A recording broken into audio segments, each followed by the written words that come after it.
এই টেস্টি দেখতে স্ন্যাক্সটা তোমরা জাস্ট 5 মিনিটে বানিয়ে নিতে পারো। কিভাবে বানাবে চলো আজকে তোমাদের সঙ্গে সেটাই শেয়ার করব। সব প্রথমে 4টে আলুকে ভালো করে গ্রেট করে সেটাকে ধুয়ে নিয়ে জলটা আমি ভালো করে ছেঁকে নিয়েছি।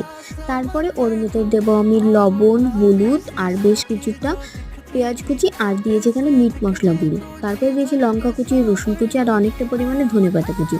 তারপরে ওর মধ্যে দিয়েছি 4 চামচ মতো বেসন, সেগুলো দিয়ে খুব ভালো করে আমি মেখে নিয়েছি। কোনো জল এখানে দেবে না। আর তোমরা যদি বেসন না দিতে চাও তাহলে এখানে দুটো পাউরুটিকে ভালো করে ভিজিয়ে নিয়ে সেটা জলটা চেপে নিয়ে তার মধ্যে গ্রেট করে দিয়ে দিতে পারো।